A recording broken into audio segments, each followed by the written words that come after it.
श्री गुरुदेव दत्त. सत नमो आदेश, गुरुजी को आदेश. नाथ संप्रदाय आणि श्री गुरु दत्त प्रभूंना समर्पित नाथ माझे दैवत या यूट्यूब चॅनलवर आपल्या सर्वांचे मनपूर्वक स्वागत आहे. नाथ भक्त आणि श्री गुरु दत्तप्रभूंच्या भक्तांमध्ये गिरनार पर्वताबद्दल एक विशेष प्रकारची ओढ असते. प्रत्येकाची इच्छा असते की एकदा तरी गिरनार पर्वताच्या 10,000 पायऱ्या चढून श्री गुरु दत्तप्रभूंच्या परमपावत पदचिन्हाचे दर्शन घ्यावे. कारण गिरनार हे दत्तप्रभूंचे अक्षय निवासस्थान आहे. एवढेच नाही तर श्री गुरु गोरक्षनाथ यांचेही गिरनारला वास्तव्य असते. अशा या गिरनार पर्वताच्या 300पेक्षाही जास्त पौर्णिमा वारी करणारे आदरणीय दत्तभक्त श्री प्रमोदजी केने काका जवळपास 25 वर्षांपासून ते दर पौर्णिमेला गिरनारला जात असतात. या 25 वर्षात त्यांना आलेले अनुभव आज आपण त्यांच्याच तोंडून ऐकू. श्री गुरुदेव दत्त. फुगू लागला आणि अहंकार वाढीस लागला. सक्षम गुरु जे करतात ते दत्तप्रभूंनी केलेले हातामध्ये गंडा धरलाय आणि अवकाशात भरारी मारणार माझं विमान विशाला जमीन कोसळला. चारी बाजूला संकटे घुमवावू लागली, चारी बाजूला फसवणूक झाली आणि काल परवापर्यंत माझ्या स्तुती शब्दांचा वर्षाव करीत होते ते माझे मित्र, माझे नातेवाईक सगळेच जण माझ्याकडे तोंड फिरवू लागले. प्रत्येकाला हीच योजना होती की हा भिकारी आपल्याकडे काही यात्रा तर करणार नाही. आणि अशा याच्यामध्ये मला एका ब्रह्ममुहूर्तावर दत्तप्रभूंचा आदेश झाला की या ठिकाणी गाणगापूरला आहे. पण त्यावेळेला गाणगापूर कुठे आहे किंवा काय याविषयी मी अनभित नव्हतो. सकाळी लवकर उठलो आणि दादरच्या स्वामी समर्थांच्या मठामध्ये गेलो. तत्पूर्वी मला पहाटेच्या सुमारास दृष्टांत झाला होता की गिरनारला आहे म्हणून. आणि स्वामींच्या मठातून बाहेर येत असताना बाहेरच्या बाजूला एक बुक स्टॉल आहे. त्या बुक स्टॉलवर एक छोटंसं पुस्तक होतं, गिरनार दर्शन. हरित आतोंडे नावाचे भाटुपला राहणारे गृहस्थ त्यांनी दरवर्षी एक ह्याच्याप्रमाणे 21 गिरनारच्या वाऱ्या केलेल्या होत्या. त्याचा संक्षिप्त वृत्तांत त्यात लिहिलेला होता. तो मी वाचून काढला. त्यांना म्हटलं की मला गिरनारला जायचं आहे. ते म्हणाले अवश्यच. आपण पावसाळ्याच्या दिवसात तिकडे निसर्ग झालेलं असतं, वृक्ष उन्मूलन पडतात, कडे पडतात, तर या दिवसात तिकडे जाण्याचं साहस करू नका. तुम्हाला जायचं असेल तर नोव्हेंबर डिसेंबर म्हणजे दिवाळी नंतरचा कालावधी तिकडे जाण्यासाठी योग्य आहे. तोपर्यंत आपण प्रतीक्षा करा. मी म्हटलं आपण कृपा करून मार्ग सांगा.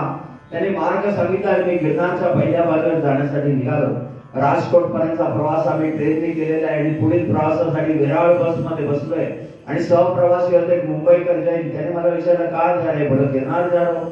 बोला गिरनार पे कहाँ जाओगे? बोला गुरु दत्तात्रेय. बोला ये तो बहुत ही कठिन यात्रा है. हमारा नेमिनाथ भगवान 4,000 पगथिया पे, फिर भी हम लोगों को तकलीफ होते है.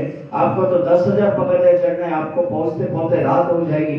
इससे बेटर है कल सुबह आप गिरनार चढ़िए. अभी आप बैठे वेरावल बस में, तो क्यों ना वेरावल जाते हैं. वहां से 7 किलोमीटर डिस्टेंस पे सोमनाथ बाबा का मंदिर है, उनका दर्शन कीजिए, फिर से वापिस आइए. त्याप्रमाणे मी प्रथम सोमनाथला गेलो, दर्शन घेतलं आणि तिथून पुन्हा 100 किलोमीटर मागे आलो आणि गिरनारच्या पायथ्याशी आलो. रात्रीच्या चंद्रप्रकाशात जाऊन निघालेला गिरनार पर्वत पाहिला. मनामध्ये एक वेगळा आनंद उसळून झाला की याच पर्वतावर कुठेतरी माझे गुरु दत्तात्रेय आणि उद्या मला त्यांचं दर्शन घडणार आहे. आणि या मनस्थितीत झोप लागणं शक्य नव्हतं. सकाळी लवकर उठलो आणि गिरनार चढायला सुरुवात केली. आणि काही पायऱ्या चढून गेल्यानंतर मला जाणवलं मला चालणं अशक्य आहे. प्रत्येक पायरीकडे वेदना वाढत होती. शेवटी असहाय्य होऊन मी खाली बसलोय. मेंदूपर्यंत कळा जाऊ लागल्या. आणि 14 जेव्हा मी फॅक्टरीतून निघालो होतो तेव्हा माझ्या पायाच्या खोटेला मोटरसायकलची किक एवढ्या जोरात लागली होती की पायाची खोड सुजली होती आणि प्रवासादरम्यान याच्या वेदना वाढल्या होत्या. जेव्हा असहाय्य होऊन मी खाली बसलोय, डोळ्यातून अश्रूधारा वाहतात. मी आणि माझे गुरु दत्तात्रेय यांच्यामध्ये 9,500 पायऱ्यांचं अंतर होतं आणि मी एक पाऊलही पुढे टाकू शकत नव्हतो. मनामध्ये विचार तरळून गेले. आज गुरुपौर्णिमा आहे आणि मी माझ्या गुरुचं दर्शन घेऊ शकत नसेल तर या देहाला काही किंमत नाही. त्यापेक्षा याच पायरीवर डोकं आपटून प्राण द्यावा अशी मानसिकता तयार झाली. आणि ज्या क्षणी मानसिकता तयार झाली माझ्या पाठीवर थाप पडले. एक वृद्धग्रस्त माझ्या मागे उभे होते. त्यांनी मला विचारलं क्या हो गया? त्यांच्या लक्षात आलं हा माणूस रडतोय, बरं क्यों रो रहा है? बोला बहुत दर्द हो रहा है, मुझे गुरु दत्तात्रेय जाना है, 9,500 पगथिया चढ़ना है, लेकिन मेरे से एक कदम भी आगे नहीं चला जा सकता है. ते मंदपणे हंसले आणि म्हणाले, जिसके दिल में श्रद्धा भक्ति और दृढ़ता है उसको दर्द क्या चीज है? मैं बूढ़ा इंसान है, मैं चल सकता हूं तो तुम क्यों नाही चलोगे? त्यांनी जबरदस्तीने दंडाला धरून उठून उभा केलं आणि मी त्यांच्या समोर चालू लागलो. ते पाजत असलेले गोदामृत मनाला पाजत होतो. हे वृक्ष बघा कसे, त्यांना तुम्ही पाणी द्या, खत द्या किंवा देऊ नका, ते तुम्हाला फळं फुलं देत असतात. ते उन्मळून पडले तरी सर्वतोपरी आपण त्यांचा वापर करतो. ते स्वतः उन्हामध्ये तापत असतात पण तुम्हाला सावली देतात. असं त्यागी समर्पित जीवन जग असा संदेश त्यांनी मला दिला. आणि थोड्याच वेळात मी अचंबित झालो. माझ्या पायातील वेदना इतिहास जमा झालेल्या होत्या आणि अंबाजीपर्यंतचा प्रवास मी केव्हा संपवला तेही मला कळलंच नाही. अंबाजी पासून मी पुढे जाऊ लागलो.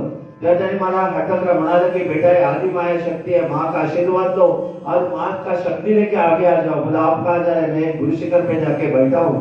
आणि ते धुक्यामध्ये विरून गेले. धुक्यामध्ये विरून गेले याचा अर्थ असा होता, 5-6 फूट अंतरावर असलेल्या धुक्याच्या चादरीच्या पलीकडे असणारं गुरु शिखर किंवा गोरक्षनाथाचं शिखर, यापैकी काही दृष्टिक्षेपात येत नव्हतं. मी आईचं दर्शन घेतलं, आशीर्वाद घेतला आणि पुढे निघालो. गोरक्षनाथांच्या शिखरावर गेलो.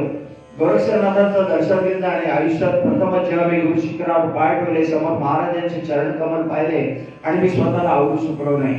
मी त्यांच्या चरणावर साष्टांग दंडवत घातला. माझ्या नेत्रातून ओघळणारा अश्रूंचा अभिषेक हा मी माझ्या गुरु दत्तात्रेयाला कित्येक क्षण मी भानावर नव्हतो. भानावर आल्यानंतर पारायणारी मोडकी तोडकी स्तोत्र म्हणत मी तिकडे अभिषेक पूजा संपन्न केली. त्या चरण पादुकांच्या दोन्ही बाजूला 2 संन्यासी पुजारी उपस्थित होते. त्या दिवशी त्यांना मी विचारले, इथे असे वृद्धग्रस्त आले होते, ते पुढे गेले. बोला ऐसा कोई इधर आया नहीं? बोला दूसरा कोई रास्ता है क्या? बोला यही एक रास्ता ऊपर आता है, ऊपर से नीचे जाता है. मला वाटलं ते खाली कुठेतरी थांबले असतील असा विचार करून मी निवांत राहिलो, पूजा अर्चा सेवा करीत होतो. आणि जेव्हा चरण पादुकांसमोर मी बसलेलो होतो आणि ध्यानावस्थेत गेलो, त्या चरण पादुकांवर बसलेले ते वृद्धग्रस्त मला दिसले आणि पुनर्वारीचा आदेश झाला. मनामध्ये एक वेगळा आनंद उसळून आला. मी दुसऱ्या वारीची आतुरतेने वाट पाहू लागलो. दुसऱ्या वारीला मी भवनाथ मंदिराच्या पायथ्याशी एका धर्मशाळेचा आश्रय घेतला. सकाळी लवकर उठलो आणि गिरनार चढायला सुरुवात केली आणि 3 तासाच्या आतमध्ये मी गुरु शिखर गाठलं. गुरु शिखरावर ते दोन्ही संन्यासी पुजारी उपस्थित होते. त्या दिवशी तिकडेच वास्तव्याला राहण्याचा मनोदय होता म्हणून मी तिकडे पूजा अर्चा सेवा करीत होतो. आणि जेव्हा मी चरण पादुका समोर ध्यानावस्थेत बसलो होतो तर दत्तप्रभूंचा स्पष्ट आदेश झाला की रात्री गुरु शिखरावर येऊन बस. त्या पुजाऱ्यांना म्हटलं, रात को मुझे गुरु शिखर पे आके बैठना है. तोपर्यंत दत्तप्रभूंचं अक्षय निवास स्थान आहे, त्यांना त्रास होईल अशी कोणती अनुचित घटना आम्ही करत नाही आणि कोणाला करू देत नाही. मी त्याग्रह केला. बोला हमारे हाथ में कुछ नहीं, हम लोग शाम को 7 बजे दत्ततुल्य आश्रम में जाएंगे. उधर जो महंत है स्वामी मुक्तानंद गिरी, आप उनको पूछिए, उन्होंने आपको आज्ञा दी तो आप ऊपर आके बैठ सकते हैं. संध्याकाळी 7च्या सुमारास आम्ही दत्ततुल्य आश्रमामध्ये जाऊन पोहोचलो. तिकडे उग्र चेहऱ्याचे स्वामीजी बसले होते. त्यांना मी भीत विचारलं, स्वामीजी रात में मुझे गुरु शिखर पे बैठना है. त्याने मला नखशिकांत न्यायालय विचारला, कहाँ से आ गया? बोला मुंबई से. तो यहाँ प्रसाद भोजन ले लो, विश्राम करो और मुंबई निकल जाओ. मी निरुस्त नाही झालो तर धीर करून म्हणाले, दत्तप्रभू आदेश आहे. मग मात्र ते गंभीर झाले आणि 5 मिनिटांनी म्हणाले, जैसे प्रभू की इच्छा, प्रसाद भोजन लेके निघलो. रात्री 9-9:30च्या सुमारास दत्ततुल्य आश्रमामधून मी बाहेर पडलो करा. पण त्यावेळेला गुरु शिखरावर परिस्थिती कशी होती तर गुरु शिखरावर कोणत्याही प्रकारचं मंदिर नव्हतं. तर काय होतं, चरण पादुका आणि त्यांच्या समोर दाढीवाटीने बसू शकतील 5-6 माणसं एवढीच जागा. जर तुम्हाला प्रदक्षिणा घालायची झाली तर डाव्या बाजूने दगडांचा कडेकपाऱ्यांचा आधार घेत 4-4.5 फूट खाली उतरायचं. दगडातूनच वाटचाल करीत अर्धवर्तुळाकार फिरायचं आणि पुन्हा 4-4.5 फूट वरती यायचं. वरती आल्यानंतर गणेशाची आणि मारुतीची मूर्ती आणि मध्ये असणारी भली मोठी घंटा, इकडून आपण वरती येऊन प्रदक्षिणा पूर्ण करायची. हे 3,500 फुटापेक्षा उंचीचं ठिकाण. तिकडे चरण पादुका सोडल्या तर दुसरं मूर्ती सुद्धा ठेवलेली नव्हती. त्याच्या ठिकाणी लाईट नव्हता, वरती मंदिर नव्हतं, छप्पर नव्हतं, बाजूला कठाडेही नव्हते. आणि पावसाळ्याच्या दिवसात लहान मोठी सारी नेहमी पडत असायचा. वरती छप्पर नसल्यामुळे गुरु शिखर नेहमी चिंब भिजलेल्या अवस्थेत असायचं. 3,500 फुटापेक्षा जे उंचीचं ठिकाण रात्रीच्या सुमारास हेच वारे द्विगुणित वेगाने वाहतात. तिकडे पायऱ्यांचा रस्ता सोडला ते तिन्ही बाजूच्या दऱ्या या स्वाहा म्हणून तुम्हाला गिरंकृत करायला तयार, अशी प्रतिकूल परिस्थिती होती. आणि अशा याच्यामध्ये जेव्हा मी रात्री 9:30च्या सुमारास दत्तधुनी आश्रमामधून बाहेर पडलो करा, पण थोड्याच वेळात आलेल्या पावसाचं शरीर मी चिंब भिजून गेलो आणि त्याच्या जोडीला असलेल्या वाऱ्यामुळे माझं सर्वांग थंडीने कापत होतं. कसं बसं मी अर्धांतर पार केलं असेल आणि समोरून 15-20 फुटांवरून खाली उतरणारा सिंह दृष्टिक्षेपात आला. मन भीतीने गोठून गेलं, पाय थरथरू लागले, काय करावं ते कळेना. वाघ म्हटला तरी खातो, वाघोबा म्हटला तरी खातो. आणि अशा वेळेला मी महाराजांचं नामस्मरण करीत मृत्यूच्या दिशेने पाऊल पुढे टाकलं. जसं हे पाऊल मी पुढे टाकलं, तो सिंह दरीत उतरून निघून गेला. आणि हा माझ्या जीवनातला पहिला टर्निंग पॉइंट ठरला. मी गुरुशिखर गाठलं करा, पण गुरुशिखरावर बसणं अत्यंत कठीण होतं. वरून पाऊस पडतोय, त्याच्या जोडीला रिमाइंडर्स वाढणारा तो वारा, त्याच्यामुळे सर्वांग थंडीने कापत होतं. बराच कालावधी मी तिकडे थांबवण्याचा प्रयत्न केला, पण शेवटी सर्व असह्य होऊ लागलं आणि थंडीने शरीर कुडकुड लागलं. ते आपल्याकडे असलेलं पळकुट मन, प्रत्येकामध्ये 2 मन असतात, ते पळकुट मन म्हणू लागलं. गुरुच्या आज्ञेने वरती आलेल्या सदा मुकाट खाली उतर, दत्तधुनी आश्रमामध्ये जा, ओली वस्त्र बदल, शेकोटीची उभी आणि स्वतःला पांघरुणात झोपून दे. पण त्यावेळेला अंतःकरणात दडलेल्या त्या वेड्या पिढ्यांनी मग उचल काढली. ते वेड्या मन म्हणू लागलं, स्वतःला गुरुभक्त म्हणवतोस, कोणत्याही परिस्थितीत गुरुच्या आज्ञेचं उल्लंघन करू नकोस. किती प्रतिकूल परिस्थिती आली तरी इथून पलायन करायचं नाही. अगदी थंडीने कुडकुडून मेलास तरी चालेल, बेडून हलायचं नाही, अशी जेव्हा दृढता अंतःकरणातून बाहेर पाजरली, तेव्हा त्या दृढतेमुळे त्या प्रतिकूल परिस्थितीचा सामना करण्याची शक्ती शरीराला प्रदान केली गेली. आणि रात्रभर मी त्या ठिकाणी तग धरून बसलो आणि ब्रह्ममुहूर्तावर तिथेच असलेल्या जलपात्रातून मी अभिषेकाची धार महाराजांच्या चरण पादुकांवर धरली. आणि जशी ही धार महाराजांच्या चरण पादुकांवर धरली, त्या चरण पादुकांमधून एक दिव्य ज्योत बाहेर पडली आणि बाल्यावस्थेतील त्रिमूर्तीचं मला प्रथम दर्शन घडलं. अवधूत चिंतन श्री गुरुदेव दत्त. जय गिरनारी. कोजागिरी पौर्णिमेचा दिवस होता आणि चंद्रप्रकाशात महाराजांचे चरणकमल लावून निघाले होते. आणि तो आनंद घेत मी त्या ठिकाणी गुरुशिखरावर बसलेलो आहे. आणि त्याच वेळेला दूरवरून येणाऱ्या स्त्रियांच्या समुदायाचा अर्धांगी दळण्याचा आवाज, पायातील पैंजणीचा आवाज, बांगड्याची किटकिट कानावर पडली. मन अचंबित झालं, एवढ्या रात्रीच्या कोण स्त्रिया येत असतील. मनामध्ये विचार आला की जुनागड मधल्या काही रहिवासी स्त्रिया येत असाव्यात. मी माझ्या पूजेमध्ये मग्न होतो. चरण पादुकांसमोर मी बसलोय आणि तिकडे माझी पूजा साधना चालू आहे. आणि अशा वेळेला त्या स्त्रिया येऊन माझ्या आजूबाजूला ताटी वाटीने येऊन उभ्या राहिल्या. त्या प्रत्येकीने भरजरी वस्त्र परिधान केलेली होती. प्रत्येकीच्या हातामध्ये पूजेचं साहित्य होतं आणि त्या सर्वजणी अद्वितीय सौंदर्यवती होत्या. त्यापैकी कोणती स्त्री दुसऱ्या स्त्रीपेक्षा जास्त सुंदर हे तुम्ही सांगू शकणार नाही, असं दैवी सौंदर्य त्या ठिकाणी होतं. पण त्या सौंदर्याला शालीनतेची, पावित्र्यतेची झालर होती त्यांची. त्यामुळे तुमची नजर त्या आईच्या चेहऱ्यावरून त्याच्या चरणावर झुकत होती. एवढा पावित्र्यतेचा प्रकार ते त्यांच्या नजरेमध्ये अधोरेखित झालेलं दिसत होतं. जेव्हा त्या आल्या त्याच्यापैकी एका स्त्रीने मला समोर बसवले, चरण पादुकाच्या बाजूला बसणार का, म्हणजे सध्या ज्या ठिकाणी पुजारी बसतात तिकडे खुण्याने मला धैर्य केला म्हणून मी जाऊन बाजूला बसलो.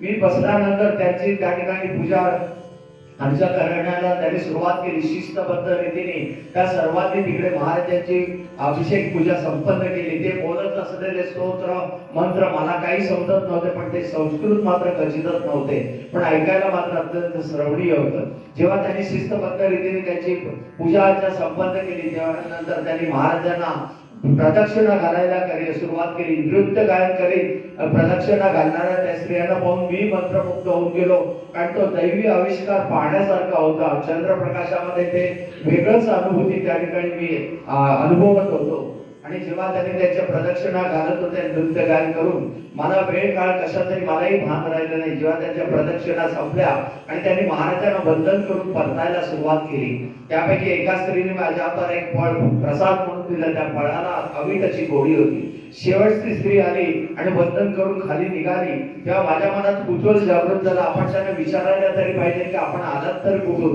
आणि कुतूहलापायी पोटी मी उठलो. मी पुन्हा विचार केला की चरण पादुकांच्या समोरचं आपलं आसन ग्रहण करावं. कुतूहलापर्यंत पोटी मी दरवाजाजवळ तिकडे पायऱ्यांजवळ जाऊन डोकावलं. त्या निर्मनुष्य पायऱ्या माझ्याकडे बघून वाकुल्या दाखवत होत्या. तिकडे कोणी चिटपा करू मला दिसत नाही. मन भीतीने गोठून गेलं. काय चाललाय प्रकार. मी मनामध्ये विचार केला आपण आपल्या साधनेकडे लक्ष द्यावं. आणि मी येऊन चरण पादुकांच्या समोर माझं आसन ग्रहण केलं. जसं मी तिकडे बसलो माझ्या पायाखालची वाळू सरकली. आताच मी तुम्हाला सांगितलं की जर तुम्हाला प्रदक्षिणा घालायची झाली तर डाव्या बाजूने दगडांचा कडेकपऱ्यांचा आधार घेत तुम्हाला प्रदक्षिणा घालावी लागते. पण या सर्व स्त्रियांनी एका मागोमाग एक सरळ दिशेमध्ये प्रदक्षिणा घातलेल्या होत्या. आणि या दुसऱ्या तिसऱ्या कोणी नसून 64 योगिनी होत्या. श्री गुरुदेव दत्त. अवधूत चिंतन श्री गुरुदेव दत्त.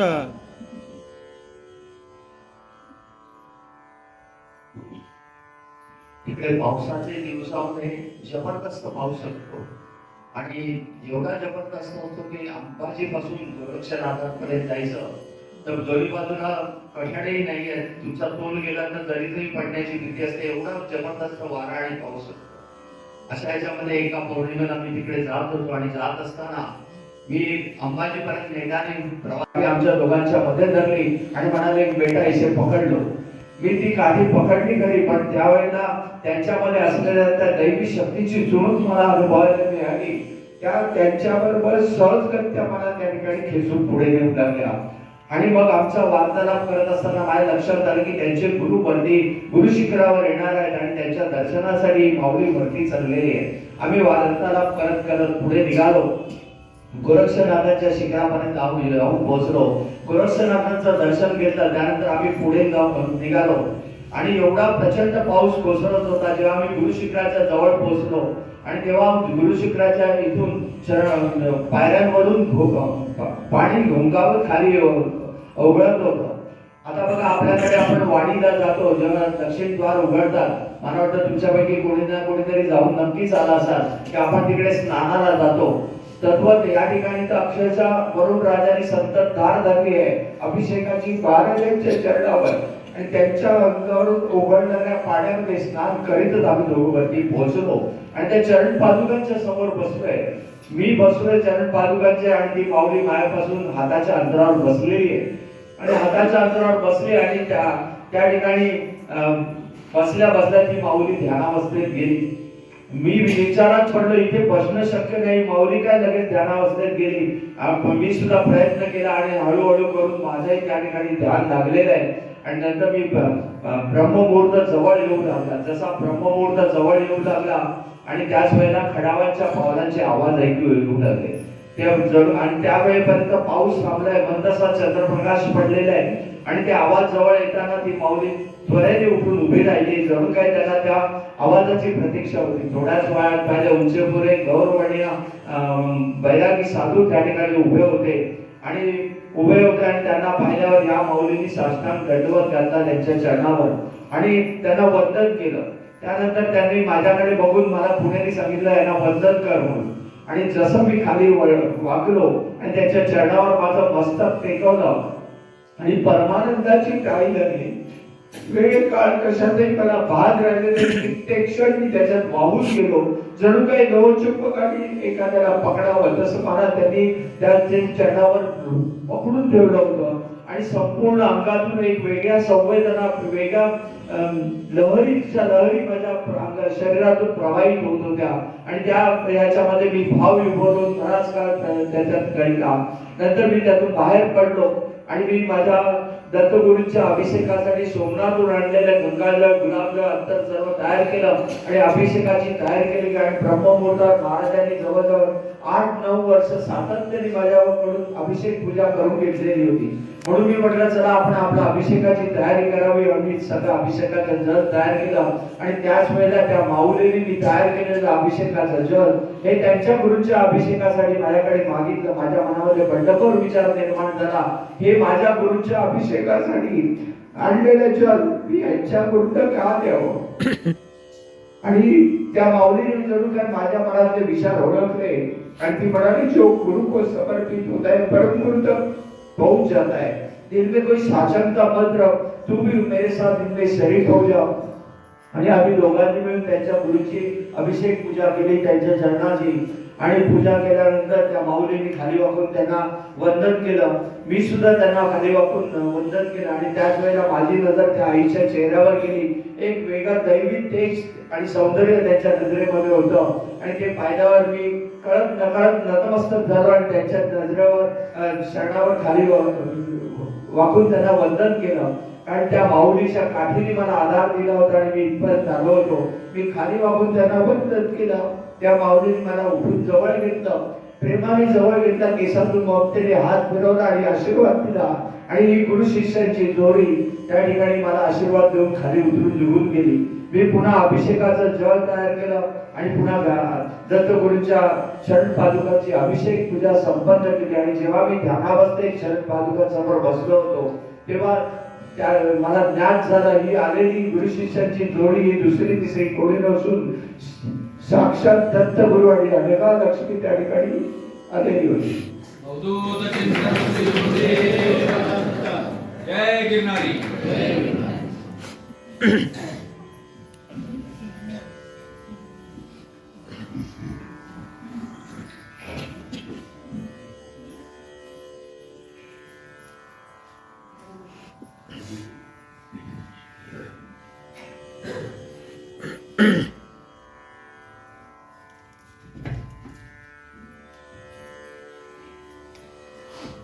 एप्रिल महिन्यातला दिवस होता आणि एप्रिल महिन्यामध्ये भरतवन सीतावन हनुमान या मार्गाने मी जंगलामधून पुढे चाललो होतो।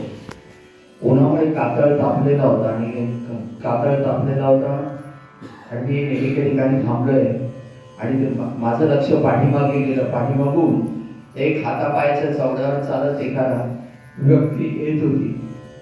प्रत्येक पायरीला हात लावत येणार त्या व्यक्तीला पाहून मला वाटतं की आपल्याकडे आपण वणीला जातो किंवा आम्ही इव्हन चौलकर काही गिरनारला किंवा बरीच जण जातात, प्रत्येक पायरीकडे गंधाची बोटं लावत किंवा कुंकू लावत जाणारी मंडळी मी पाहिलेली आहे। असाच काहीसा प्रकार असावा असा मला भास झाला आणि मी त्या ठिकाणी बसून राहिलो होतो। थोड्याच वेळात ती व्यक्ती जवळ येऊ लागली। संपूर्ण सफेद वस्त्रामध्ये स्वतः लपेटलेलं, पायजमा सुद्धा सफेद, अंगावरचे हे होता सदरा होता तोही सफेद आणि ती झोळी अडकवली होती खांद्याला, ती सुद्धा सफेद होती। ती व्यक्ती हातापायाच्या चवड्यावर जेव्हा जवळ आली तेव्हा पाहिलं तो अस्ताव्यस्त केस वाढलेला आणि भले मोठे पटपटीत डोळे असणारा तो अष्टवक्री कोंबड्या होता। त्यांना येऊन माझ्या बाजूला बसले। मला वाटलं यांना दम लागला असेल। मी त्यांना माझ्या झोळीतून बाटली काढली आणि त्यांना प्यायला दिली।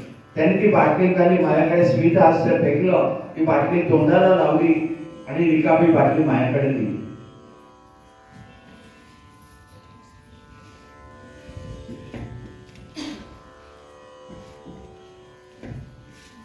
अवधूत आणि मग आमचा वार्तालाप चालू झाला। वार्तालाप करता करता त्यांच्या लक्षात आलं की हा माणूस बऱ्याच कालावधीमध्ये इथे येतोय आणि याची फॅक्टरी चालत नाही हे लक्षात आलं। बराच त्यांनी हे करता करता मग त्यांनी त्यांची झोळी उघडली। झोळीतून त्यांनी सिगरेटचं पाकिट बाहेर काढलं आणि सिगरेटचा धूत माझ्या तोंडावर फेकायला सुरुवात केली। लहानपणापासून मला सिगरेटची नफरत, त्यामुळे मला वाटलं चला या माणसापासून आपण दूर व्हावं म्हणून मी उठणार। त्याच वेळेला त्याचे शब्द हे उकळलेल्या तेलाप्रमाणे माझ्या कानावर पडले। इतने साल से तुम गिरनार पे आ रहे, तो क्यों झक मारने के लिए आ रहे? 3 मुंडी वाला क्या करने वाला है? तुम्हारा फॅक्टरी तो नाही चालू हो रहा। असं काही अथवा बोलायला त्यांनी सुरुवात केली दत्तगुरूंबद्दल। तेव्हा मात्र माझी तार सटकली आणि मी रागाच्या भरात उठून उभा राहिले आणि त्यांना अथवा बोलतो, तुम क्या जानो काय गुरु भक्ती क्या है? तुम खाली दारू पियो, चरस पियो, यही तुम्हारा काम आहे। मी बेडासारखा त्यांना बोलू लागलो। त्याबरोबर त्या मानेला विशिष्ट प्रकारचे झटके दे तो माणूस खळखळून हसायला लागला आणि हसता हसता उठून उभा राहिला। त्यांच्या नजरेतून अमाप अशी तेजोवलय बाहेर पडली होती आणि माझ्याकडे बघून रोखून पाहत विचारला, तुमने क्या रे देखा है गिरनार? देखना है क्या गिरनार? चलो आओ मेरे पीछे. पण त्याची नजरेमध्ये जेव्हा माझी नजर भिडली तर माझ्या सर्व शरीरातलं त्राण त्याने खेचून घेतल्यासारखं वाटलं. आम्ही यांत्रिकपणे त्याच्या मागोमाग जाऊ लागलो. ते बाजूच्या दरीमध्ये सराईतपणे हा अष्टवक्री कोंबड्या चालू लागला. पण मी मात्र होलपट्ट्यासारखा त्यांच्या मागोमाग जात होतो. बराच कालावधी आम्ही चाललो होतो आणि त्यांना पकडण्याची केविलवाणी धडपड माझी चाललेली होती.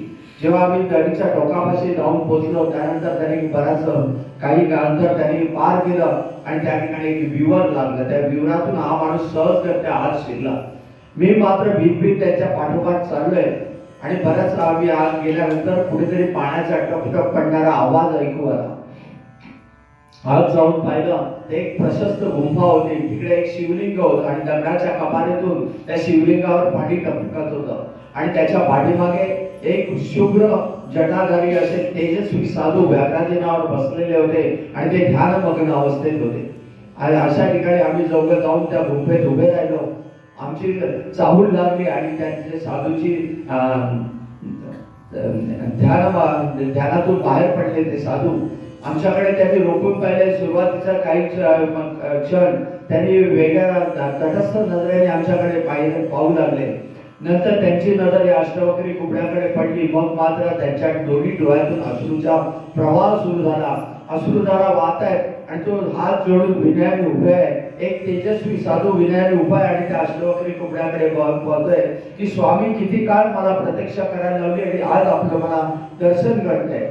मला कळेना एवढा यत्किंचित अशा अष्टवक्री कोंबड्याच्या कडे बघून विनयाने हे करणारा हा तेजस्वी तपस्वी कुठे आणि हे कुठे. आणि तो अष्टवक्री कोंबड्या मात्र माझ्याकडे बघून एका वेगळं हास्य फेकत होता. आणि त्यानंतर त्या साधूंनी आम्हाला दोघांना बसायला आसन दिलं आणि काही फलाहार आणून ठेवला.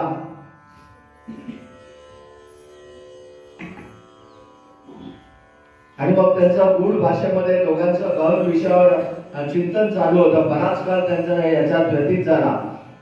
त्याच्यानंतर त्या साधूने आमच्यासाठी आणून चहा ठेवला आणि चहाचे घुटके घेता घेता तो अष्टवक्री कोंबड्या बसला होता. तो पाठीमागे दगडात कातळ आहे त्या कातळाला टेकून तो अशा स्टाईल मध्ये बसला की एक राजा बिराज त्या ठिकाणी असं या सणावर आरूढ झालेले आहे.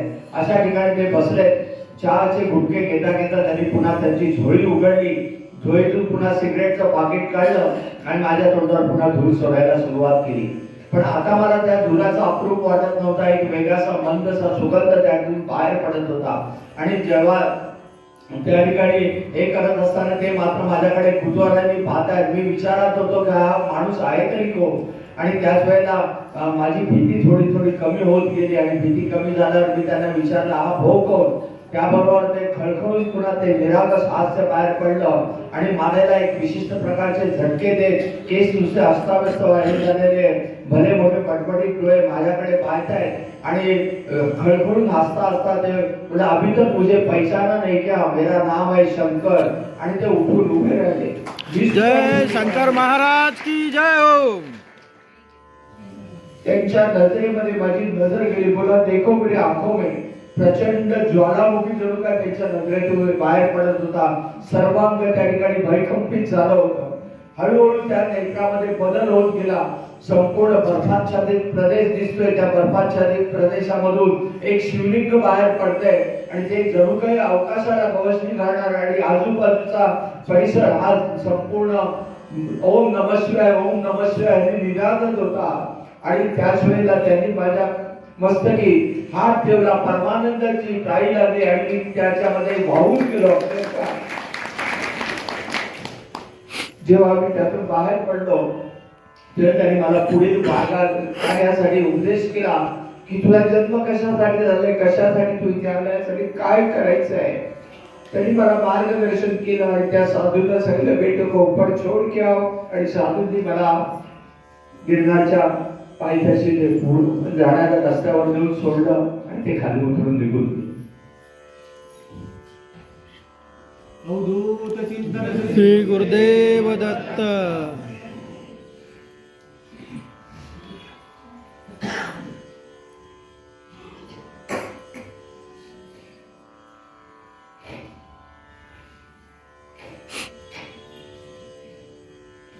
आजपर्यंत महाराजांच्या आशीर्वादाने आता 327 वया पूर्ण झाल्या.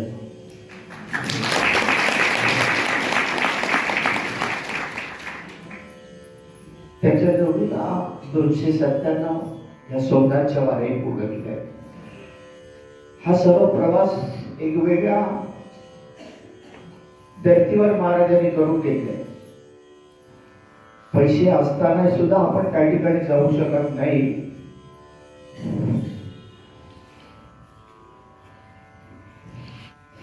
एक काळ असा होता की मी यशाच्या उत्तुंग शिखरावर होतो. करोडो रुपयात खेळत होतो. 4 फॅक्टऱ्या चालवणारा माणूस. कुठेही प्रवास करायचा तर विमानाशिवाय प्रवास नाही. अशा माणसाला त्यांनी कंकाळपती करून सोडलं. संपूर्ण ऐश्वर्य काढून घेतलं. पूर्ण दिगंबर अवस्थेत काढलं आणि बघत जवळ केलं.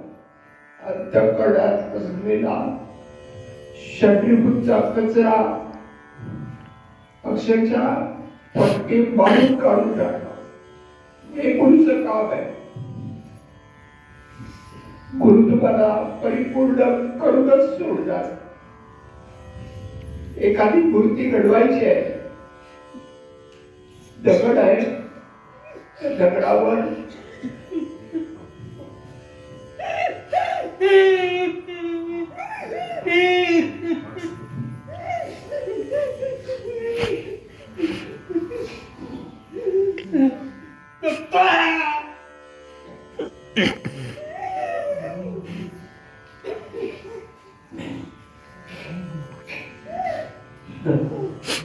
दगडावर घणाचे घाव पडल्याशिवाय त्याला मूर्ती जागा हे हिरे निवडतात. पण हिरा होणे हिरा नसतो. त्यालाही प्रथम फटके खावे लागतात. असे फटके महाराज देतात. आपल्याला वाटते ते आपल्याला कशा रीतीने हे करतायत. ते अशी परीक्षा घेतात की आपल्याला वाटते की आता आपला जीव जाणार. पाण्यामध्ये घुसखोरी करतात. आपल्याला वाटलं आता आपण मरणार. अलगद बाहेर काढतात आणि श्वास घेईपर्यंत पुन्हा घुसखोरी काढतात. हा त्यांचा खेळ चालू असतो. पण हा कशासाठी? तुमच्या अंतःकरणात असलेला षड्रिपूतचा कचरा काढून टाकण्यासाठी. ते तुम्हाला परिपूर्ण करण्यासाठी प्रयत्न करतात. तुम्हाला सगळ्यातून बाहेर काढतात. जे शाश्वत आहे त्याचं तात्याला ते बसलेले आहे म्हणून अशाश्वतापासून ते तुम्हाला दूर करतात. पण आपल्याला दुर्दैवाने हे कळत नाही. महाराज मी तुमची एवढी सेवा करतोय. आपण सेवा कोणाची करतो आणि का करतो? आपण स्वतःच्या आत्म्याच्या कल्याणासाठी करतोय. लक्षात घ्या. आपण काही महाराजांवर उपकार करत नाही. तुम्ही बघताय आता मला डोळ्यातून किती अश्रू झालाय का? त्याचं कारण एकच आहे. सर्व जाती मी पाहिलेली आहे. सगळीकडे स्वार्थ आहे. आई बाप भाऊ बहीण सर्वात कुठे ना कुठेतरी स्वार्थ आहे. पण निस्वार्थ प्रेम फक्त आणि फक्त आपले गुरु करणारे. लक्षात घ्या.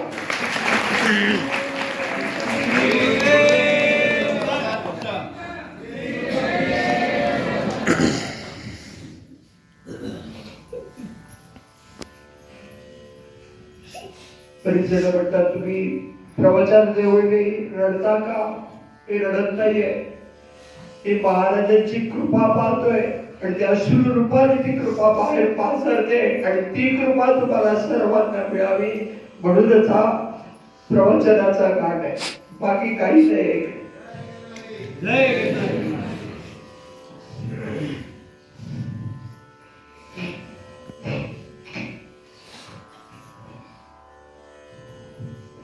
ते कार्य कसं करतात बघा. 15 आणि 16 डिसेंबरला जून मध्ये आम्ही त्या ठिकाणी चौला किंवा मंदिर नव्हतं, काही नव्हतं. पूर्ण वातावरण असलेली 108 उभाऱ्या. आता मग अशीच हे कोण आपले डॉक्टर टगारे मला वाटतं त्यांनी सांगितलं की भाई पुस्तक कसं लिहिलं. मला मी काय सायन्सचा स्टुडंट मराठीत लिहित होतो पण SSC नंतर त्याच्याशी फारकत विशेष काही लिखाण नाही.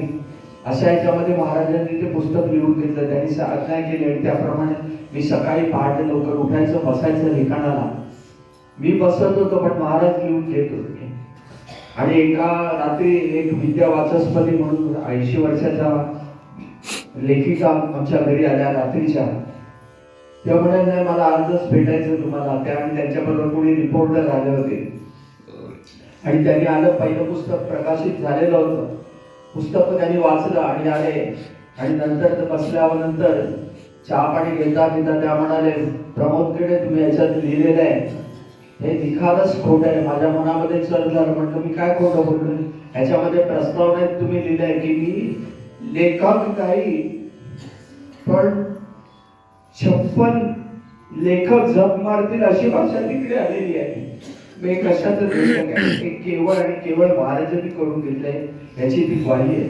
ते पुस्तकामध्ये बरेच जणांचे अभिप्राय असे येतात की आम्ही पुस्तक वाचायला घेतलं आणि एखादा त्यांना काही प्रॉब्लेम असले पान उलगडलं आणि त्याचं सोल्युशन त्यांना मिळून जायचं. अशा रीतीने महाराजांनी त्यांचं कार्य करून घेतलं.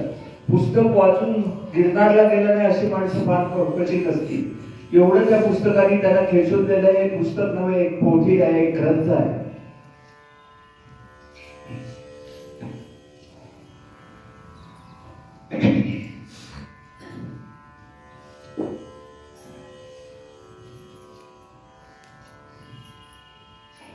पंधरा आणि 16 जूनला म्हणजे त्या ठिकाणी मंदिरामध्ये एक छोटस फॅक्टरीच्या बाजूला एक छोटस औदुंबराचं झाड, तिकडे दर महिन्याचा माझा गुरुचरित्राचं पारायण आणि कीर्तन अशी वारी ठरलेली होती.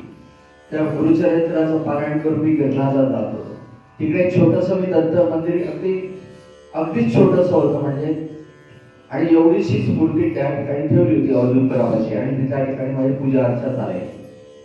आणि मग त्या ठिकाणी पहिलंच आमचा एक कार्यक्रम ठरला की सत्य पूजा आणि दत्तयाग करायचा, महादत्तयाग. आणि त्यासाठी आम्ही 2 दिवसाचा ठेवला. 15 आणि 16 जूनचं तारीख ठेवली होती. आणि 15 जूनला आम्ही त्या ठिकाणी दत्तपूजा संपन्न केली. आणि रात्रीच्या सुमारास आम्ही त्या ठिकाणी 9 कुंडी दत्तयाग करत होतो. आणि त्यासाठी 9 कुंडांची आम्ही स्थापना केली. माझ्याबरोबर काही माझे मित्रमंडळी होती. ती स्थापना झाली आणि आम्हाला दुसऱ्या दिवशी सकाळी लवकर दत्तयाग करायचा होता. आणि दत्तयाग करायचा म्हणून आम्हाला लवकर उठून त्या ठिकाणी तयारीला लागायचं होतं. आणि आम्ही माझ्याबरोबरची काही मंडळी होती ते त्या ठिकाणी याच्यावर झोपली स्टेजवर. आणि मी माझ्या घरी चौलच्या घरी गेलो. आणि सकाळी झोप लागली होती आणि सकाळीच त्या एका मुलाचा फोन आला की काका या ठिकाणी बघा पाऊस एवढा जोरदार पडला आणि जणू काय असं पूर्ण जलमय झालं. मित्रा, ओ मित्रा, मी एका वेगळ्या ट्रान्स अवस्थेत जातो. प्लीज म्हणजे लिंक तुटली तर मी काही सांगू शकणार नाही. सॉरी.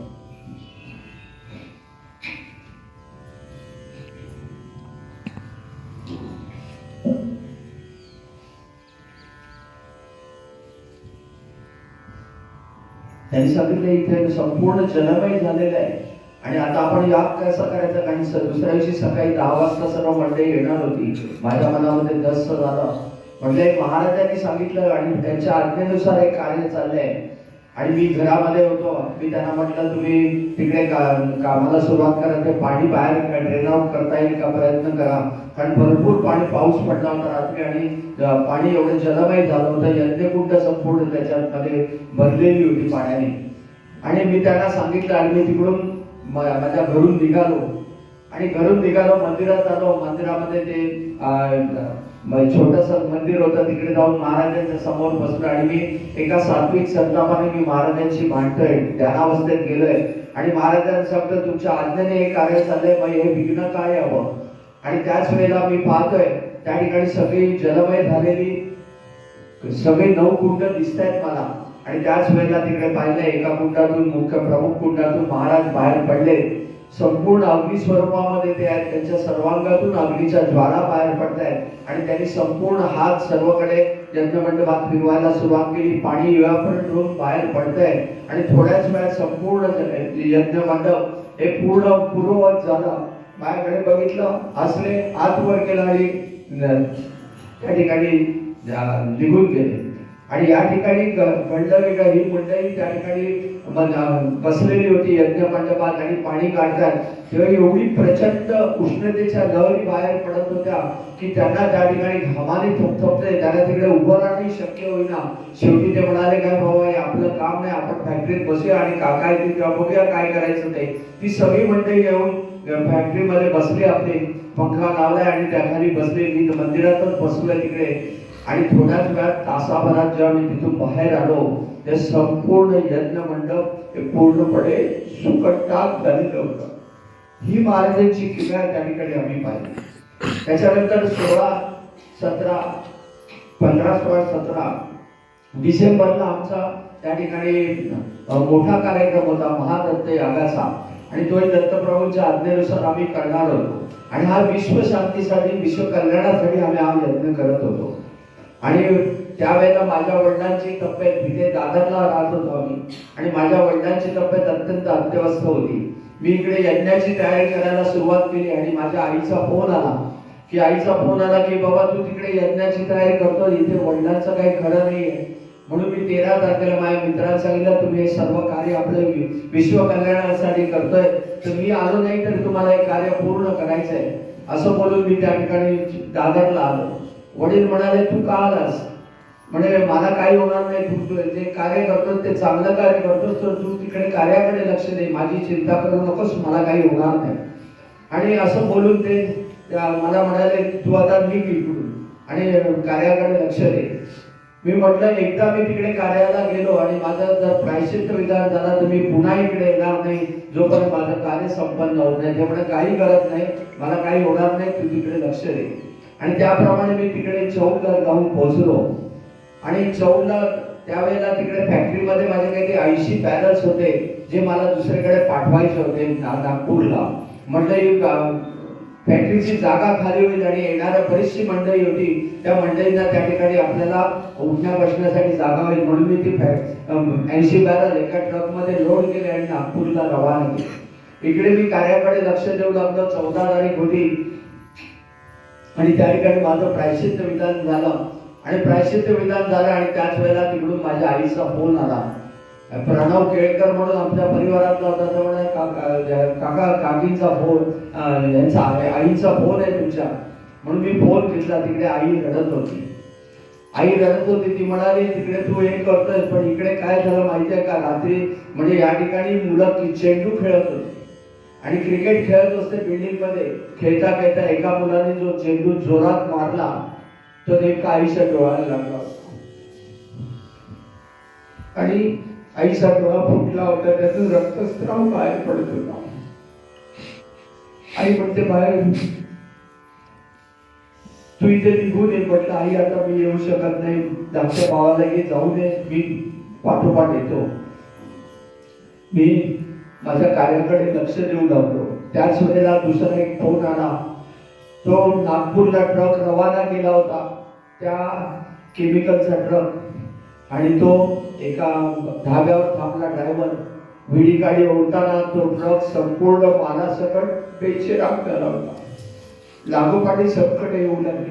मी दोन्ही फोन मोबाईल बंद करून टाकले, कार्याकडे लक्ष दिलं, संपूर्ण कार्य संपन्न केलं.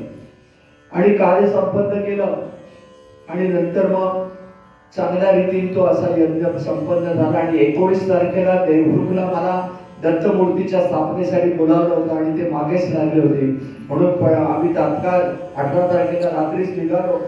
19ला हे केलं, दत्तमूर्तीची स्थापना केली आणि मी मुंबईकडे यायला निघालो. आणि तिकडून फोनवर फोन येऊ लागले की वडील अत्यंत अत्यवस्थ आहे. आणि मी जाईपर्यंत वडिलांनी देह ठेवला होता. आणि 27 डिसेंबरला दत्त जयंती होती आणि मला दत्त जयंतीला गिरनारला जायची प्रचंड इच्छा होती, कारण पौर्णिमा मी चुकवत नाही. त्याच्यामुळे म्हटलं पौर्णिमेला जायचं आहे. आणि हे नेमके 19 डिसेंबरला यांचं देहावसन झालं आणि 28 डिसेंबरला त्यांचं कार्य होतं. म्हणजे मला त्या ठिकाणी सुतक लागलं होतं. पण मी सुतकाच्या पलीकडे आहे मला माहीत नव्हतं. पण तरी सुद्धा एक ज्येष्ठ पुत्र या नात्याने माझं काही कर्तव्य होतं आणि त्याची बांधिलकी माझ्याकडे होती. मी म्हटलं कार्याकडे लक्ष द्यावं. आणि याच्या अगोदर जेव्हा मी दत्त मंदिरामध्ये बसलो होतो आणि या कार्यासाठी मी महाराजांची अनुभूती घेतली, तेव्हा महाराज प्रत्यक्ष त्या ठिकाणी प्रगट झाले ध्यानावस्थेत आणि मला विचारलं, तुला काय पाहिजे? हा दत्त याग पाहिजे की तुझी पौर्णिमा पाहिजे? आणि मी सहज बोललो की हे दत्त याग, हा महादत्त याग आपण विश्वशांतीसाठी करतोय, तर मला तो अभिप्रेत आहे. ते असले हात वर केला म्हटलं, त्यामुळे दत्तयाग मात्र व्यवस्थित झाला. पण त्याच्यानंतर हे अरिष्ट आलं होतं की माझ्या पौर्णिमेमध्ये हा व्यत्यय आला होता आणि अशा याच्यामध्ये मग उद्विग्न झालं. पण मी कार्याकडे लक्ष देऊ लागलो, पण माझं मन मात्र सैरभैर झालं होतं. मला वेद लागले होते गुरुचरणाचे. एक एक दिवस पुढे सरकू लागला तसे त्या वेदना वाढत होत्या. आणि 25 तारीख आली.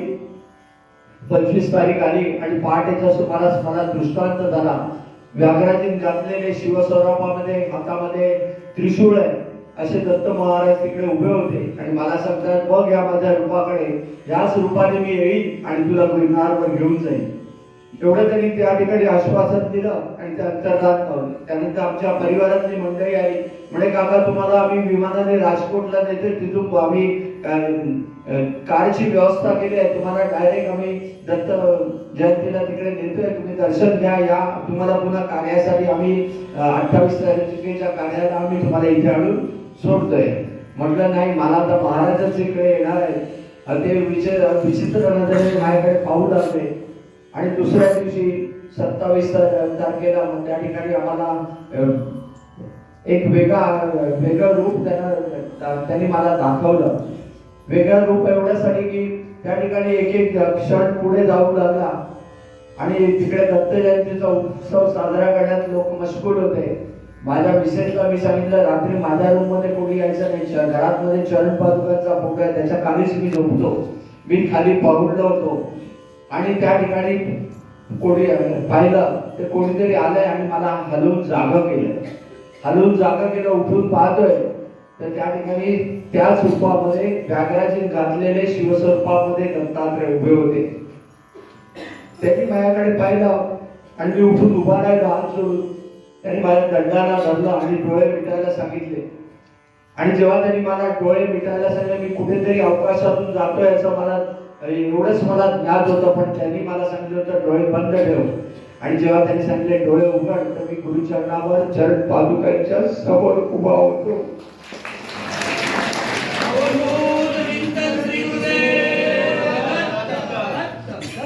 आणि चरण पादुकांच्या बाजूला प्रत्यक्ष दत्तात्रय उभे होते आणि माझ्या बाजूला एक दैवी स्त्री हातामध्ये पूजेचं साहित्य घेऊन उभी होती. त्यांच्या थाळीमध्ये मी नेहमी देत असलेलं गंगाजळ, गुलाबजळ, अत्तर, चाफ्याची फुलं सर्व काही तिकडे होतं. महाराजांनी माझ्याकडे पाहिलं आणि असून म्हणाले, घे तुझी पूजा करून. मी तिकडे वेड्यासारखी ती थाली घेतली आणि पूजा करू लागलो. सागर संगीत महाराजांची पूजा अभिषेक केली. महाराजांनी विचारलं, भरलं का तुझं मन? मी दोन्ही हात जोडून निशब्द असा उभा राहिलो आणि त्यांना वंदन केलं. डोळ्यातून फक्त अश्रुधारा वाहत होत्या. ते हसले आणि वरती अवकाशात बोट दाखवलं. म्हणजे तो बघ, तो पौर्णिमेचा चंद्र आणि या चरण पादुका, तुझी पौर्णिमा अखंड आहे. केवळ त्यांनी केलं म्हणून ते झालं, अंततः एवढं नाही.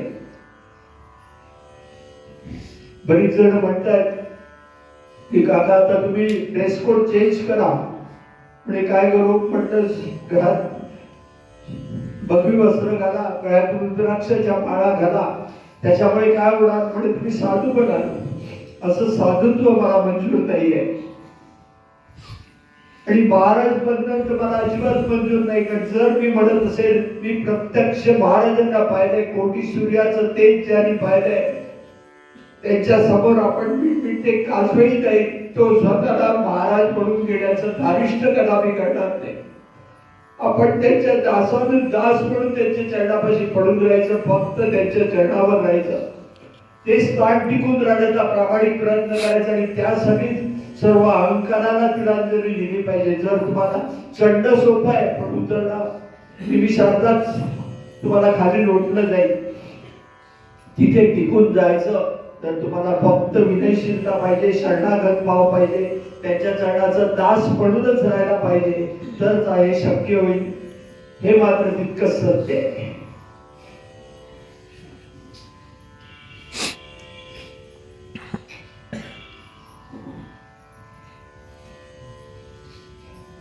सुरुवातीला तिकडे कोणत्याही प्रकारचं मंदिर नव्हतं, मूर्ती नव्हती. पण आता कालांतराने तिकडे स्लॅब टाकला गेलाय, बऱ्यापैकी बसायला जागा गेली आहे, मूर्ती आली आहे, लाईट आले, कठडे आले आणि वरती छप्परही आले. पण आता महाराजांनी पूर्वी संपूर्ण मोकळं असायचं, पण आता तिकडे शटर लावले, शटरला कुलूप लावतात. दत्तधुनी आश्रमातले पुजारी सकाळी 5-5:30च्या सुमारास वरती येतात, लॉक उघडतात आणि मग तुम्हाला लांबून दर्शन दिलं जातं. असा सगळा प्रकार तिकडे आता चालू आहे. एका पौर्णिमेला मी गिरनारला जायचं होतं आणि पहाटेच्या अगोदरच त्यांची ही संपत होती, पौर्णिमा संपत होती. मी विचार केला मी पहिलं जाऊन तिकडे चरण पादुकांचं दर्शन घेईन, नंतर दत्तधुनी आश्रमात राहणार आणि दुसऱ्या दिवशी सकाळी लवकर उठून तिकडे अभिषेक पूजा करायचा, असा विचार करून मी निघालो. आणि विचार करून निघालो आणि मी वेगाने गिरनार चढतोय. अर्धा तास नंतर मी पार केलं असेल आणि वडून उतरणारे माझे एक मित्र सतीशभाई म्हणून बडोद्याचे, ते नेमके माझ्यासमोर दत्त म्हणून येऊन उभे राहिले. माझ्याकडे बिलकुल पाहिलं आणि मग आम्ही गप्पांच्या याच्यामध्ये एवढ्या सत्संगामध्ये वाहून गेलो की वेळ काळ कशाचा मला भाग राहिला नाही. आणि जेव्हा मी भानावर आलो तेव्हा जवळजवळ 6 वाजता झाले होते संध्याकाळचे. आणि ते साधारण 6-6:30च्या सुमारास वरती गुरुशिखर बंद करतायत. त्यामुळे मी विचार घाई काय त्यांचा निरोप घेतला आणि वेगाने धावू लागलो. वेगाने धाव म्हणजे ऊर फाटेपर्यंत धावणं म्हणजे काय याची अनुभूती मला त्या ठिकाणी आली. मी एक लेकरू आपल्या आईला भेटायला जसं तडफडतं तशी मी तडफड घेऊन मी वेगाने धावत होतो. आणि धावता धावता तिकडे जी जाऊन आले त्यांना कल्पना आहे तिकडे 2 दरवाजे आहेत. एक दरवाजा जातो गुरुशिखराकडे आणि दुसरा जातो दत्तधुनी आश्रमाकडे. त्या दरवाजापर्यंत मी जाऊन पोहोचलो आणि माझं दुर्दैव समोर उभा. ते दोन्ही संध्याची पुजारी वरती लॉक करून खाली उतरत होते. ते माझ्या समोर झाले, मला पाहून ते हळहळले. म्हणजे प्रमोद भाई थोड़ा ऊपर मिलते थे, हम लोग ऊपर आके दरवाजा खोल के आपको दर्शन करवाते थे. बोला खैर कोई बात नहीं, कल सुबह हम लोग जाएंगे. आणि पण मला नेत्रातून अश्रुधारा वाहू लागल्या, कारण चरण पादुकांचं वेळ असं लागलं होतं की पौर्णिमेला माझं दर्शन घडणार नाही ही कल्पनाच मला सहज होईना. त्यांनी मला जवळ घेतलं, बोला इतने क्यों भावुक हो रहे, कल सुबह हम लोग जाएंगे, आप स्वयं अभिषेक करना. आणि त्यांनी मला जबरदस्तीने धरून दत्तधुनी आश्रमामध्ये नेलं. माझं कशाकडे लक्ष लागत नव्हतं.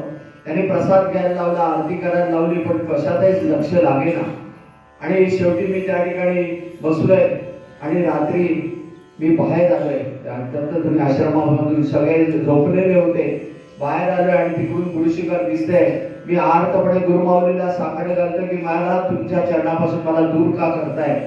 आणि त्यांनी दिलेला प्रतिसाद अंतःकरणाला भिडला आणि एक लेकरू आपल्या आईला भेटायला धावत जातो तसा मी धावत गुरुशिखर काढलं. नॅचरली गुरुशिखरावर लॉक लावलेला, आत लाईटही बंद केलेली, पण माझे लहान मुलासारखे चाळे सुरू झाले. मी ते लॉक तोडायचा प्रयत्न केला. ते लॉक दाद देईना. मग शटरच्या खाचेला हात धरला आणि जोरजोरात ते शटर खेचू लागलो, पण शटर सुद्धा दाद देईना. शटरवर मी डोकं आपटून घेतलं, कुठून तरी फट पडावी आणि आपण आत जावं, पण तिकडे काही यश मिळेना. शेवटी शटरच्या खाचेला हात धरला आणि मी वरती चढून दिलं. म्हणजे वरती एखादी कॅब मिळाली, त्या कॅब मधून आपलं शरीर आत फेकायचं आणि गुरुचरणावर नतमस्तक व्हायचं, पण वरती कुठेही कॅब नव्हती. शेवटी असहाय्य होऊन मी खाली उतरलोय. शटर पासून साधारण 7-8 फूट अंतरावर चरण पादुका, मी दोन्ही हात माझे आत ठेवले आणि गुरुमाऊलीला साकडे घालते की मला तुझ्या चरणापासून दूर लोटू नकोस. दोन्ही हात आत फिरतात. एकाएकी फिरणाऱ्या हातांना उष्ण चरण कमल लागले. माझे हात त्या चरणावर फिरत होते. कित्येक क्षण मी त्याचा अनुभूती घेत होतो. एकाएकी आतमध्ये शुभ्र प्रकाशाची वलयाच्या वलय उपटली, सुगंधाच्या लहरीच्या लहरी उपटल्या. ज्या ठिकाणी चरण पादुका होत्या तिकडून प्रकाशाची शुभ्र वलय बाहेर पडत होती आणि त्या वलयातून सुंदर त्रिगुणात्मक त्रैमूर्तीचं त्या ठिकाणी मला प्रत्यक्ष दर्शन घडलं आणि मी त्या ठिकाणी नतमस्तक झालो.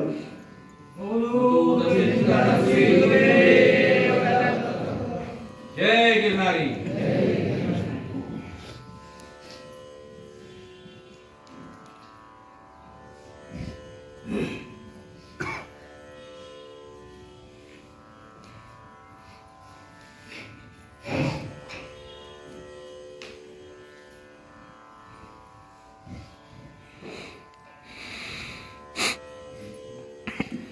मी बऱ्याचशा वाऱ्या पौर्णिमेलाही केल्यात आणि काही अमावस्येलाही माझ्या वाऱ्या झालेल्या आहेत. एका अमावस्येच्या वेळेला त्या ठिकाणी थंडीचे दिवस होते आणि मी रात्री जंगलामध्ये शिरलोय आणि माझा प्रवास चालू आहे.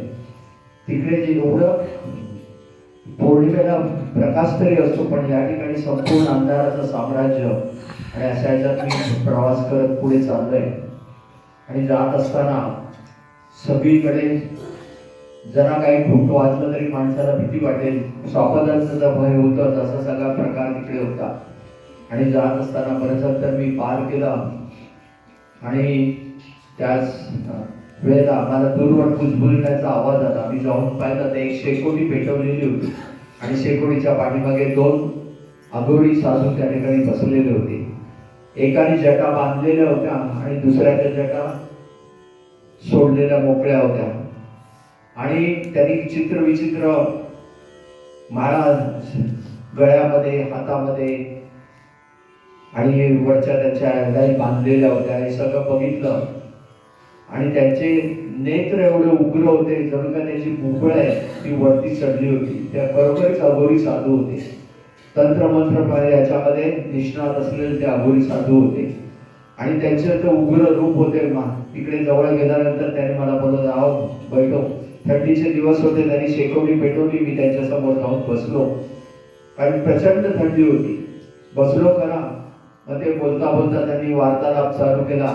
म्हटलं ते मला विचारू लागले कुठून येता काय करता वगैरे त्या मग मी त्यांना उलट मी उत्तर न देता मी त्यांच्याकडून माहिती काढायला लागलो की आपण आला कुठून. तर ऋषिकेशला अगरनाथ बाबा म्हणून त्यांचे कोणी गुरु होते आणि त्यांनी त्यांना या गिरनारवर त्या तांत्रिक साधनेसाठी पाठवलं होतं म्हणून ही जोडी इकडे आली होती आणि साधना करत होती. आणि या त्यांची साधना करण्याची पद्धत ऐकून साधं मी हडपून गेलो आणि आपल्या सात्विक लोकांना असे जमणारच नाही, एवढी कठोर तपश्चर्या त्यांची असायची. पण त्या तपश्चर्यामुळे त्यांना नक्कीच बेनिफिट मिळत होता. पण त्यांच्यामध्ये जी क्रुएल्टी होती, दुसऱ्याला ताडण्याची, दुसऱ्याच्या अंतःकरणाला दुखावण्याची, ती भयंकर विपरीत अशी होती. ते मुला बाळांचाही मुलांचा ठेवायचा नाही, फक्त गुरुची आज्ञा ही शेवटची, अशा रीतीने त्यांचे त्या ठिकाणी भाव वाटले. आणि ते बोलत होते. बोलता बोलता त्यांच्यापैकी एकाने मला चहा दिला त्या ठिकाणी. मी माझ्या मनामध्ये धस झालं, बोला आहे खाली चाय आहे, दुसरा कुछ नाही आहे. मग मात्र मी म्हटलं ठीक आहे, कुछ भी नाही हो जाए, महाराष्ट्र आपल्या बरोबर आहे. आणि मी चहा तो प्यायलो आणि आमचा पुन्हा वार्तालाप चालत असताना मी म्हटलं आता उठून आपण इकडून निघावं. त्याच वेळेला ते विचारायला लागले, सारखं वारंवार विचारत होते. विचारता विचारता ते म्हणाले, हमारा गुरु ऐसा है, ऐसा करना है, तुम्हारा कुछ भी समस्या है तो मेरे को बोलो, हम इसका निराकरण कर देंगे. आपको मालूम है तुम तकलीफ में. बोला हमारा तकलीफ कुछ भी नहीं, जो भी हो रही है हमारी परीक्षा हो रही है, उसके लिए हमको किसी का सहायता की जरूरत नहीं है. आपने पूछा वो भी बहुत है. बोला कुछ भी है बोलो, हम यूं ही आपका प्रॉब्लम सॉल्व कर देंगे. बोलो मुझे कुछ प्रॉब्लम है ही नहीं. आणि असं करता करता और जो कुछ भी है हमारे परीक्षा गुरु ले रहे. ते बोला तुम्हारे गुरु है कौन. आणि तोंडातून सटकन निघालं आणि ते उत्सवाला लागले. मला सारखं सारखं उत्सवता ते शेवटी विचारलं त्यांनी, तुम्हारे गुरु है कौन. मग तोंडातून शब्द निसटले, मेरे गुरु स्वयं गुरु दत्तात्रेय. त्याबरोबर ते वेड्यासारखे माझ्याकडे बघू लागले आणि मग मात्र त्यांच्यातली ती अघोरी वृत्ती बाहेर पडली आणि एका विकृत मनोवृत्तीने माझ्याकडे रोखून पाहत ते दोघंही जसे चौताळल्यासारखे बोलू लागले आणि बोलू लागले, अरे तुम्हारे गुरु क्या कुछ भी बकते हैं, तुम्हारे गुरु दत्तात्रेय है क्या, तो बोलो उनको, नहीं तो हम हमारे गुरु को बुलाते हैं. असं करून ते मला अधिकाधिक उकसवू लागले. शेवटी माझ्या संयमाचा अंत झाला आणि त्या संयमाचा अंत होऊन मी एका वेगळ्या उन्मत्त अवस्थेमध्ये मी माझ्या गुरु दत्तात्रयांना साथ घातली. त्या ठिकाणी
जशी साथ त्या जंगलामध्ये घुसली आणि त्याच वेळेला एक वेगळं मिराकल घडलं. बाजूच्या झाडीतून एक सिंह गर्जना करत धावत आला. त्याबरोबर त्या दोघांनी आपल्या सगळ्या वस्तू तिकडे टाकल्या आणि त्यांनी पळ ठोकला तिकडून. त्यांच्या मागे तो सिंह लागला आणि मी मात्र शिखराच्या दिशेने माझा वाटचाल सुरू केली. हे एवढ्या निमिषार्धात घडलं की वेळ काळ कशाची त्या ठिकाणी मती कुंठित झाली होती माहिती. मी स्तंभित झालो होतो आणि तो हे करून मी गुरुशिखरावर गेलो, महाराजांच्या चरणावर नतमस्तक झालो आणि त्यांची करुणा मागली. कित्येक वेळेला गुरुशिखरावर बसायचो आणि तिथे बसणं अत्यंत कठीण होतं, कारण वारा वादळ पाऊस नेहमीच असायचा. अशा वेळेला थंडी वाजली तर तिकडे येणार कोण, पावसाळ्यामध्ये रेनकोट फाटून जायचा, थंडीमध्ये शाल सुद्धा उडून जायची. मग अशा वेळेला चरण पादुकांवर हात ठेवायचा आणि महाराजांना आमंत्रित करायचं, हे प्रभू आता तुम्ही या. आणि त्या चरण पादुकांमधून एक दैवी शक्ती, एक वेगळी एनर्जी बाहेर पडायची आणि ती माझ्या शरीरभर त्या चैतन्य लहरी फिरायच्या आणि मी तिकडे 2 तास बसायला उपयुक्त व्हायचो. अशा रीतीने रात्र बसून महाराजांनी त्या ठिकाणी माझ्याकडून साधना करून घेतली. केवळ त्यांनी केलं म्हणून हे झालं, अन्यथा होणार नाही याची मला पूर्ण खात्री पडली. आताच ज्याच्या खिशात पैसे आहेत ते घडू शकत नाही अशा घटना महाराजांनी करून घेतल्या. 9 वर्षामध्ये माझ्या 11 चारधाम यात्रा संपन्न करून घेतल्या. त्यापैकी एका महिन्यामध्ये, कोविडच्या कालावधीमध्ये एका महिन्यामध्ये 2 चारधाम यात्रा आणि 1 गिरनार यात्रा संपन्न केली. 9 वर्षामध्ये 12 ज्योतिर्लिंग आत्ताच मी पूर्ण करून आलो इकडे, की आत्ता परवाच माझी ती 12 ज्योतिर्लिंग यात्रा पूर्ण झाली. त्याच्या जोडीला पंचकेदार, पंचकैलास या यात्राही चालू आहे. सुरुवातीला मी म्हणायचं 3500 फुटापेक्षा उंचीचं ठिकाण, पण या ठिकाणी मी जेव्हा मी केदारनाथला जातो किंवा तुंगनाथला वगैरे जातो ते 20,000-22,000 फूट उंचीवरचं ठिकाण, ऑक्सिजन लेवल कमी, अशा ठिकाणी महाराजांनी हे सर्व कार्य करून घेतलंय. आपल्याकडे वेळ थोडा आहे, थोडंसं आवडतं घेतो, मलाही नाईलाज आहे. तुमची संकष्टी आहे मला कल्पना आहे, पुन्हा योग येत तर मी बोलणारच आहे. आता आपण समारोपाकडे वळूया. हे केवळ महाराजांनी केलं म्हणून हे झालं, अन्यथा होणार नाही याची पूर्ण खात्री पटली आहे. आणि सुरुवातीला मी गिरनारला जायचं तर फॅक्टरीमध्ये काय पैसे नसायचे. जो करोडो रुपयात खेळणारा माणूस 1500 रुपयासाठी होता. आता बघा मग गिरनार आणि सोमनाथ मध्ये जी गॅप होती, 1500 रुपये असले की मी गिरनार गाठायचो आणि 2000 असले की गिरनार आणि सोमनाथ.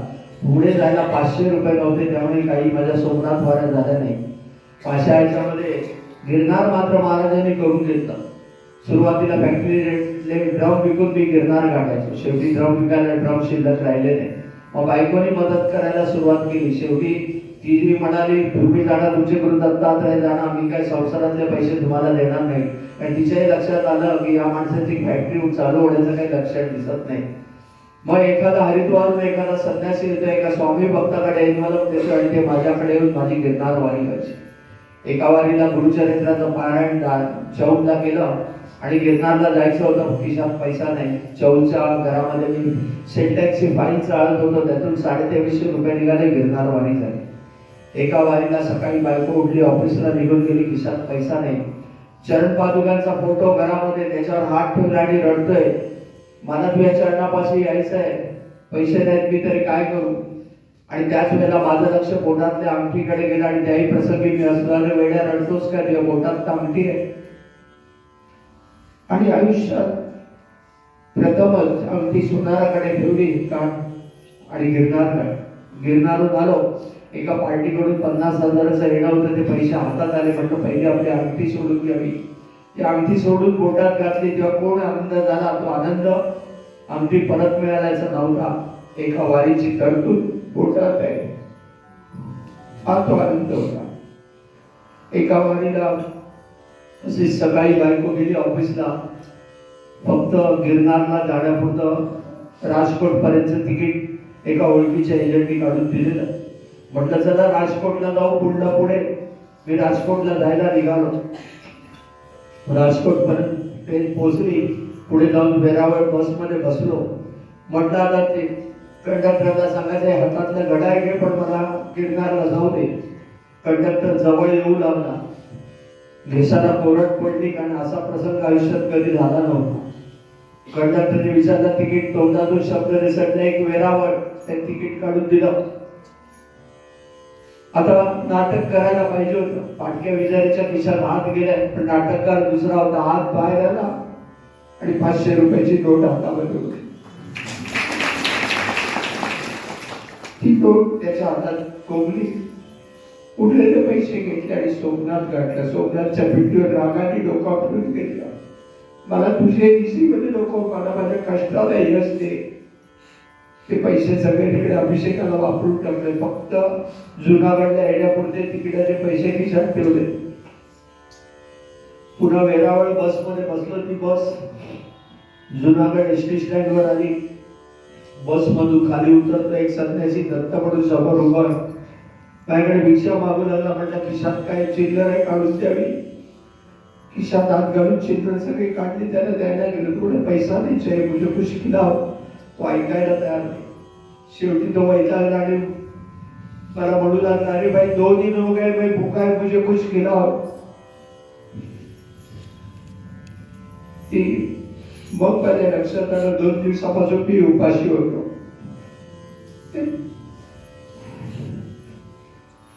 त्याच्या हट्टाखातर एसटी कॅन्टीन मध्ये नेलं, त्याच्यासाठी एका प्लेटची ऑर्डर दिली. तो बोला भाई अकेला नाही खाएगा, तुमको भी खाना पडेगा. त्याने स्वतः 2 प्लेटची ऑर्डर दिली. कशाखाली अन्न उतरत नव्हतं, त्याच्या हट्टाखातर 2 घास कसं पोटात ढकलले. म्हटलं आपल्या इज्जतीचा बाजूला इथेच एवढा काय. काउंटरवर गेलो, पुन्हा नाटक करतो, पण नाटककार दुसरा होता. पुन्हा खिशात पाटक्या विजारीच्या खिशात हात गेलाय आणि पुन्हा 500 रुपयाची नोट आता. एक सायन्सचा स्टुडंट प्रत्येक गोष्ट कन्फर्मेटरी टेस्ट शिवाय पुढे जाणार नाही, त्याच्या बाबतीत घडणाऱ्या घटना होत्या. त्यांनी उरलेले पैसे दिले. त्या संन्यासाकडे नजर केली. तो मिस्किन नजरेने माझ्याकडे बघून हसू लागला. रागाचा पारा चढला. रागाच्या निर्मितीत धावतच गुरुशिखर गाठलं. खिशातले सगळे पैसे काढले, त्याच्या चरणावर टाकले. म्हटलं मला तुमचे पैसे नको आणि अपमानास्पद जीवनही नको. आणि त्यांच्या चरणावर एवढ्या रागाने डोकं आपटून घेतलं की कपाळाला जखम झाली. ओळखीचा बसवाला होता, कसा बसा करून मुंबई गाठली आणि घरी पोहोचलो. बायकोने दरवाजा उघडला आणि पाहते तर कपाळात कसली जखम, निरखून पाहते तर कपाळात चरण पादुका उघडल्यावर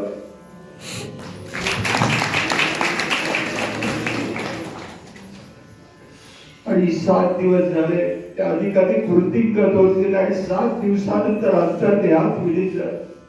केवळ त्यांनी केलं म्हणून ते झालं, अन्यथा हे होणं नाही याची पूर्ण खात्री पडली. मी पण अहंकार सगळ्याचा चकनाचूर करून टाकला ते आणि मग सगळे कार्य करून घ्यायला सुरुवात केली.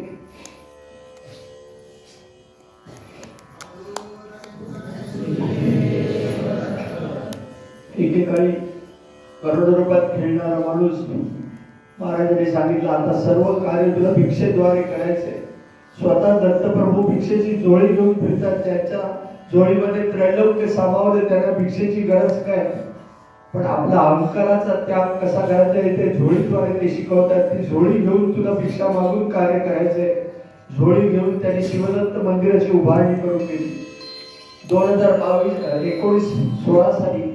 2016 साली प्रथम शिवदत्त मंदिराचे शिवलिंगाच्या आकाराचं मंदिर बांधून घेतलं.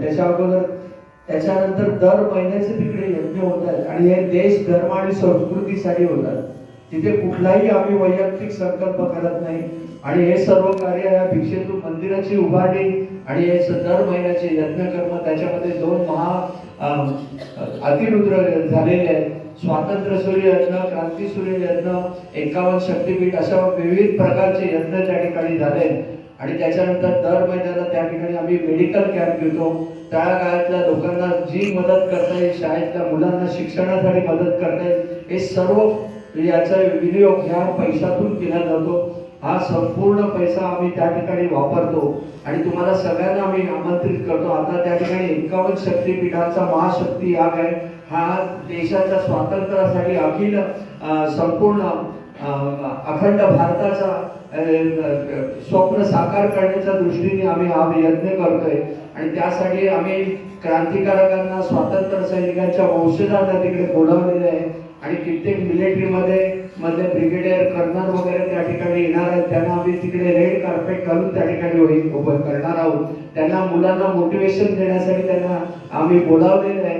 कारण आपला देश जर हा हिंदू राष्ट्र जर व्हायचं असेल तर आपल्याला सगळ्यांना एकजुटीने उभं राहणं अत्यंत आवश्यक आहे आणि हे कार्य आपल्या सगळ्यांना करायला पाहिजे. सगळ्यांनी आपल्या मुलाबाळांवर जर चांगले संस्कार केले तर आपल्या देशाचं भवितव्य उज्ज्वल होईल. अन्नता काही आपल्याला तरणं पाहिजे हे सर्वांनी लक्षात घ्या आणि हे काळाची गरज आहे. तर त्या दृष्टिकोनातून आता मी वरती येताना काही जणांशी बोलणं झालं आणि त्यांनी या ठिकाणी कोण कोण आले तेही त्यांनी मला सांगितलं. ऐकून मला खरंच बरं वाटलंय की असे प्रकारचे कार्यक्रम इथे होणं आवश्यक आहे आणि या ठिकाणी देशाच्या स्वातंत्र्यासाठी आपल्या सगळ्यांनी एक जागरूक नागरिकाचं कर्तव्य आपण बजावायचं आणि या ठिकाणी उभं राहायचं आहे आणि हे सर्व कार्य आम्ही त्या ठिकाणी भिक्षेद्वारे करतोय. आपली इच्छा असेल तर इच्छाशक्तीने या महाराजांच्या जोडीमध्ये भिक्षादान देऊन या कार्याला हातभार लावा अशी प्रामाणिकपणे आम्ही विनंती करतोय. ओम भगवती भिक्षांदे. जय गिरनारी, जय गिरनारी, जय गिरनारी, जय गिरनारी, जय गिरनारी. वेळे अभावी थोडस आवडतं घेतलं, माझा राहिलेला आहे. पण पुन्हा जर वेळ आली तर माझ्यासाठी 3 तासाचा कार्यक्रम ठेवा. विशेष चांगल्या रीतीने आणखी तुम्हाला निवडणूक करणं नक्कीच करेल. आता या ठिकाणी दत्त महाराजांची आरती होईल, त्यानंतर राष्ट्रगीताने याची कार्यक्रमाची सांगता होईल. आतापर्यंत शांत बसला, थोडा वेळ शांत बसा आणि हे लाभ करा. जय गिरनार.